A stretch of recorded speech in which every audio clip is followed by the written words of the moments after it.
Welcome to Taylor Ham Tuesday. I just got done making a Taylor Ham egg and cheese sandwich, salt, pepper, ketchup, and I'm just rolling into the shop here. And I have a few projects that I want to share with you guys today. And first on the docket is hammers. Now I got a whole drawer of hammers, and I'm tired of digging through that drawer looking for a hammer. I want to make these easily accessible. So I'm going to make a rack that goes on the wall there that holds these hammers. And that's going to involve a little work on the Bridgeport mill and a little bit of welding there. And then about that time, I'm going to break for some lunch, and I'm going to show you guys how to make a classic New Jersey sandwich, the New Jersey Sloppy Joe. Now this isn't just like the Sloppy Joe that you guys would get in grade school there, slopped all over the bun. This is a totally different sandwich, a New Jersey classic. And you guys are going to want to go to the grocery store and get some stuff to make this for yourself there. And then after that, I got this vise right here. Now this vise is an old family heirloom. This has been around since I was a kid. This is a Charles Parker vise here. And this belonged to my father and to my grandfather there. And what I'm going to do is just clean this up, tune it up, go over all the features of it, and show you guys this vise. Some consider one of the best vices ever made there. So, all right, I got a lot of other things to cover here today, so let's get busy. One of those things is digging into this sandwich right here. All right. All right, here's a cool thing right here. A friend of mine, Mandy, who I've done some work with in the past, she does vinyl work and all kinds of stuff. But she saw a post that I put on Facebook there of my logo, and she offered to print out some stickers, and these just look awesome. And so I'm looking into making some stickers that I'll have up on the website there, and some t-shirts and that type of thing. But right now I'm gonna take one of these and put it on the Bridgeport mill. All right, I think right about here on the mill would be great.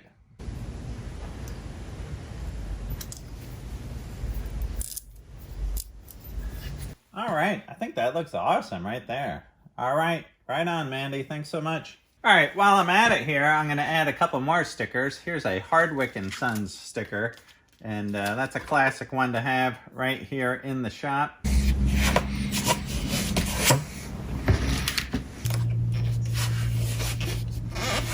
All right, cool. All right, here's what I got going on so far for the hammer rack here. Now this is a piece of 1/4 inch by 1.5 inch flat bar there. And I'm going to cut this to 36 inches here, right? And that's enough to hold 6 hammers that I got. And so what I did is I divided these on center here. I think these are 5 13/16 on center, each hammer, right? And then the spread that I got here, for each one, I'm going to drill a 1/2 inch hole here and a 1/2 inch hole here. That's 2 1/4 inches apart right there. And then what I'm going to do is cut some 1/2 inch rod right here to 3 1/2 inches. And I'm going to put a rod in each one, and then I'm going to come behind and plug weld it from the back with the welder there.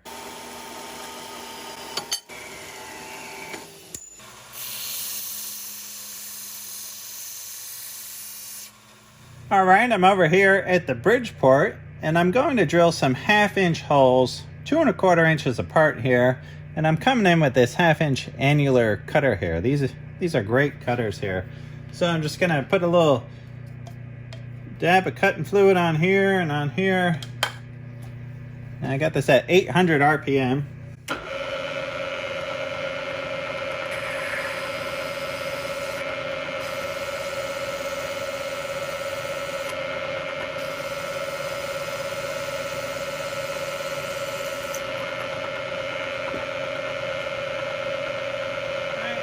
Just move this over 2 1/4 on the DRO there.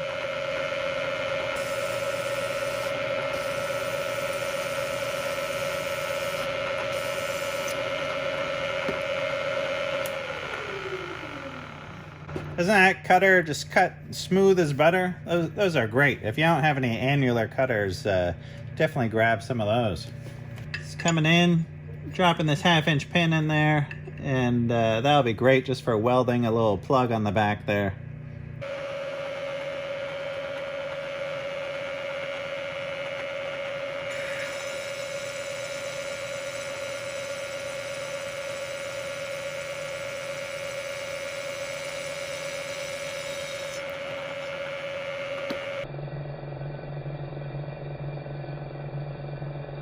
I'm going to drill a couple holes into this block right here and then use this as a guide for welding those studs into that flat bar there. So these holes will hold the studs and the flat bar will go across the top there.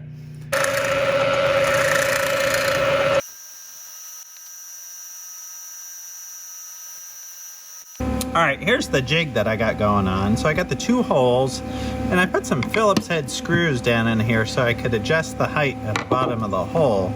So when I drop these pins in just like that, right, and I put this over the top there, that's a perfect depth there for putting in a little plug weld. So I'm just gonna throw the ground on here, all right, throw on the gloves and put a little bead in there.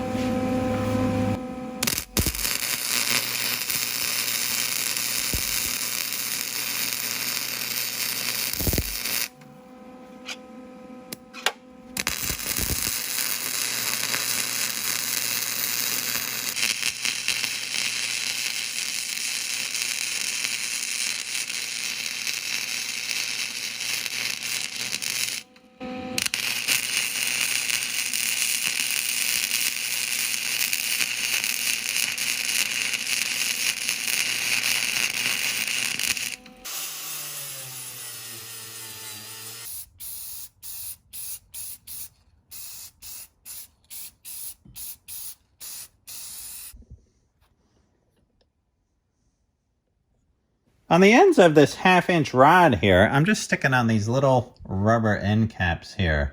And that would be nice for protecting the hammers and not banging right into the edge of this metal here.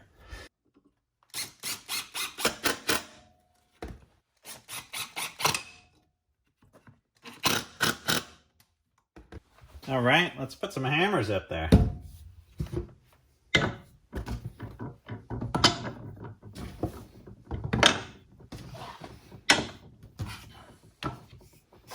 All right, that is deluxe. I am really liking that hammer rack. Check out this old copper hammer right here. I love this hammer. It says Last Long Safety Hammer, Orange, New Jersey there. Patent pending there. It's a number 4, but I use this hammer all the time. That's a nice heavy weighted hammer there. This was my grandfather's as well, but that's a classic looking hammer right there. All right, right on. I'm just coming inside for a little lunch break, and I want to show you guys a classic New Jersey sandwich. Now, in New Jersey, this is what a sloppy Joe looks like, right? This is not your sloppy Joe that you get at the grade school cafeteria there, but this is quite different. And it all begins with some rye bread here, and then we got roast beef, turkey, ham, and Swiss. And also we got some coleslaw there. Notice the poppy seeds in there. And we got a little Russian dressing here, right? And we have some butter. And this is just an awesome sandwich here. So what I like to do here is toast the rye bread lightly. Now I'm out on the West Coast here, but you can't get as good a rye bread as you can there on the East Coast. That stuff is just amazing. But first step here in the sandwich, right? We're just coming in and lightly butter the bread here. And what this is doing right here is preventing the Thousand Island dressing from soaking into the bread. Because if you don't put this on, right, the whole sandwich just falls apart on you. And this is actually one of those sandwiches that is actually better the next day. Boy, you let this sit in the fridge overnight there, and this just turns into a great sandwich. Any part of the sandwich that's going to come in contact with the dressing there, you want to have a coating of butter on. All right, so our bottom layer here, first thing we want to do is we want to come in, and you're going to want to get the spoon going here, not a knife. Get the spoon going and just slather this Russian dressing on right here, right? All right, there's the first layer. Now we're going to come in with some roast beef, right? There's one piece right there. Here's the second right there. And we're gonna do one more slice here. All right, so we got 3 nice slices. I'm going, this is all boar's head here. And all right, now we're gonna come in with the coleslaw, right? We're gonna top this off right here. Right, and put a nice layer of this right there on the top. Oh man, that looks great.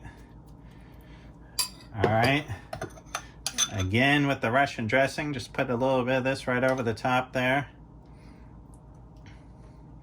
Right, slather that all down. All right, now come in with the next layer, right? We got butter on both sides there, and we're gonna stick that on right there.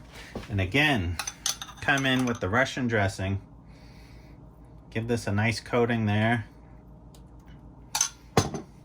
All right, and now I'm coming in with some turkey here. And with the turkey, I like to fold it, put a piece on, fold it, put a piece on right there, fold it, put another piece on, and fold another one right here, and put that on right there, right? A little bit more of the Russian dressing right in there with the turkey. And now come in with some Swiss cheese.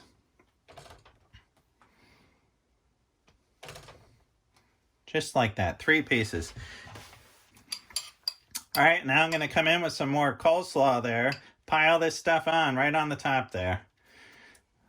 Oh yeah, pack that down.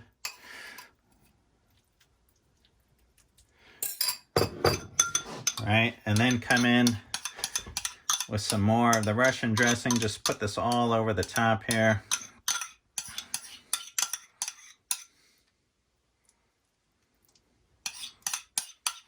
Right, look at that. Some people are gonna say that's not enough dressing there. You really wanna load that on.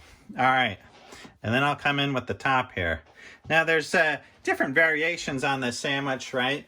You can do ham and turkey, you can do roast beef and turkey, you can do roast beef and ham, right? You can do all kinds of different combinations there and get it any which way you like. All right, so now that we got that all stacked up, now the classic, especially at the Wicker Basket there, I think even at Colonial Pantry, right? We come in and we slice this into 4 pieces here. So we got 2 that way, and we got 2 this way. All right, let's take a look at that.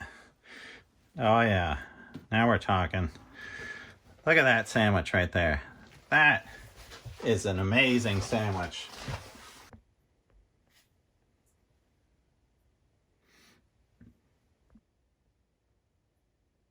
All right, right on. This is one heck of a sandwich here. And, you know, I can't have a sandwich like this all the time. It's just a treat every once in a while.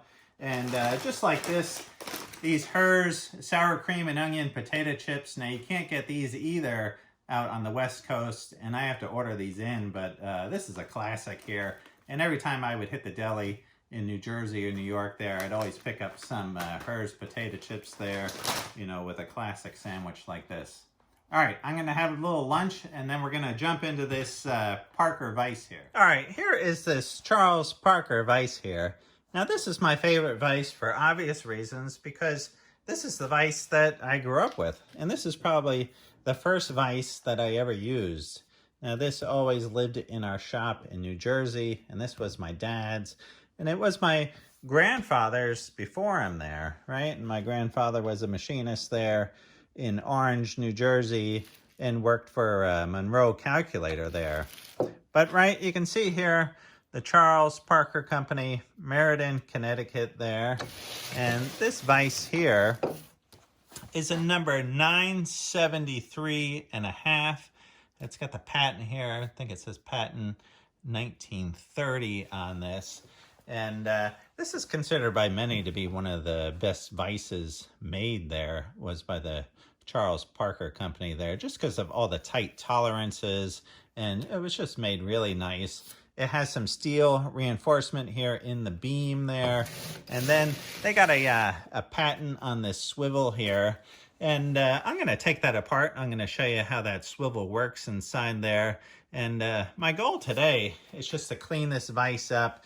I don't want to take off too much of the stuff here. I just want to get off the paint, get off the rust. I'm going to leave the color here. I like knowing that this was used by my grandfather and by my dad. And, there's a bunch of nicks in here that I put in myself when I was a kid, not knowing what the heck I was doing there. But this vise holds a lot of history for me, and I really like it kind of just like it is there. If I pick up another vise at a garage sale or something like that, that type of ice I'll take and I'll strip it all down and repaint it and do everything over.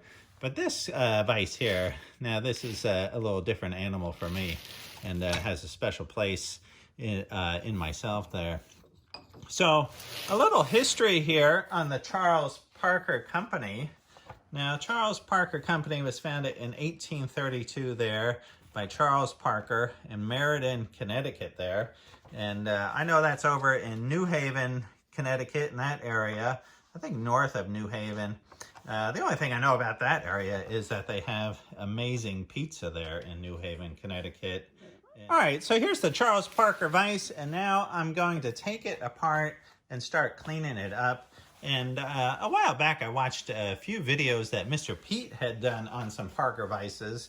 And I know that Parker vices are one of his favorite vices. He has one of these on his bench there. And he showed taking this apart as well and cleaning one up and painting it. So I'm going to start pulling this one apart here. All right, this vise has a little yoke on it right here. And I'm just going to pull this screw off right here. And this yoke holds in this lead screw here, and by popping this off, see this says Parker right on the end there, and just a little screw. And now we should be able to unscrew this right here. Look at that. That is a nice screw there, right? Nicely manufactured. Looks to be in great shape there. It's got a couple washers right here. All right, and we should be able to just slide this right out. And that comes right out. And this looks in great shape there. No real heavy abuse on this vise. This vise was well kept. All right, now if I flip this base up here, on the bottom there's a bolt there, and that's an 1.25 inch bolt there.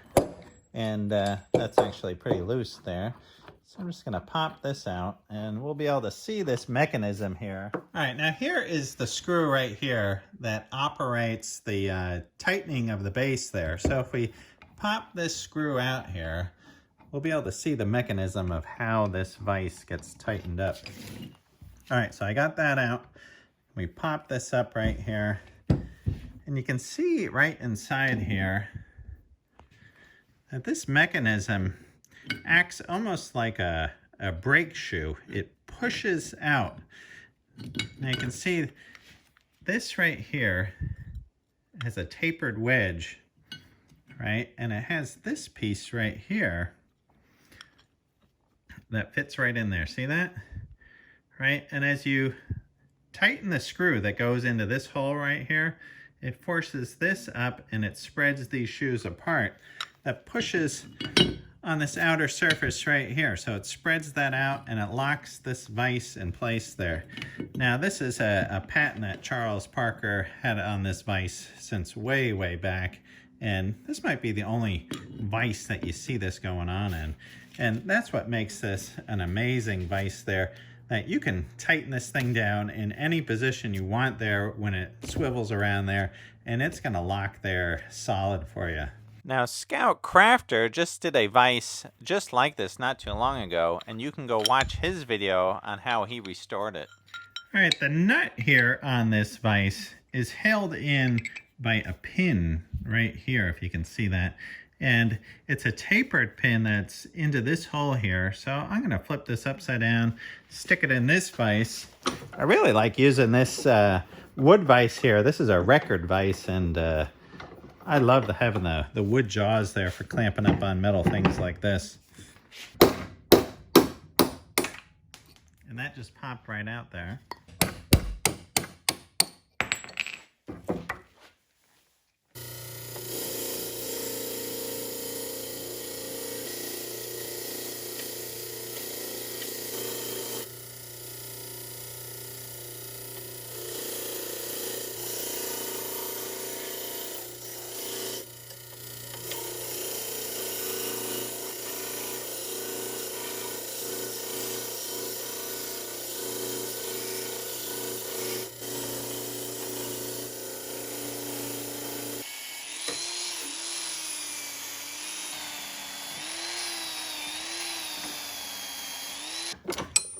All right, now these Parker Vise handles had a special feature here. Now, if you could see into the end of this, maybe that's a little difficult. I'll get the light going here.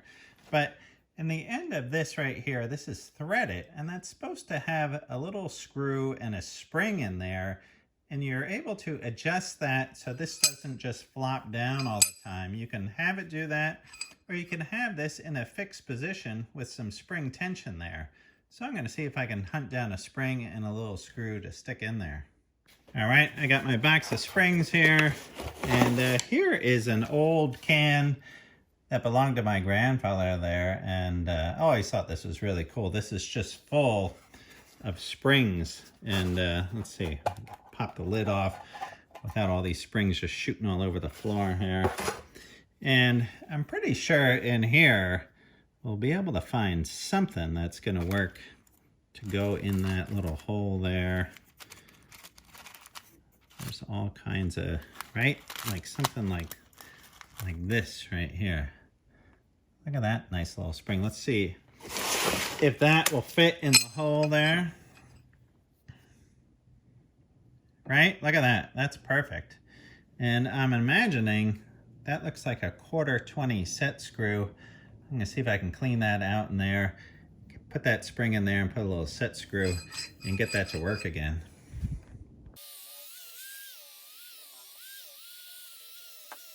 That's pretty cool, just cleaning that up right there, and we got the 973.5 right in the casting there.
All right, that's about all the cleanup that I'm going to do on this vise here.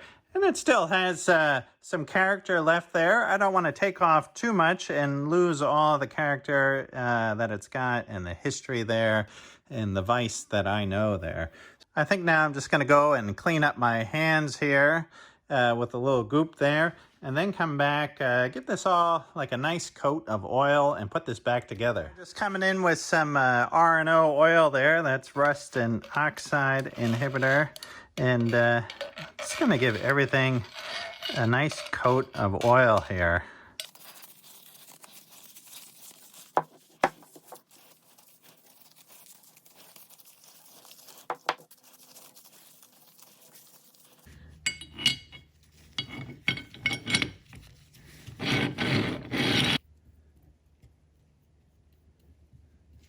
And I'm just coming in with a little red lithium grease there in a few spots.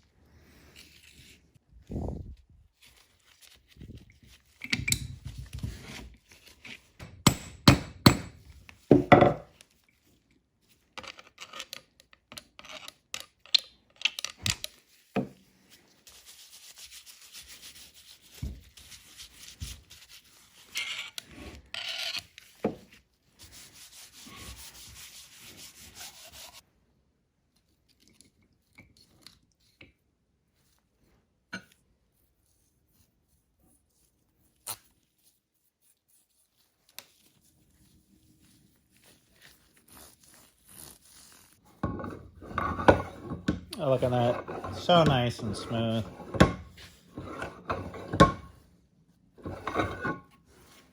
All right, before I put that on there, I'm going to put this onto the base here.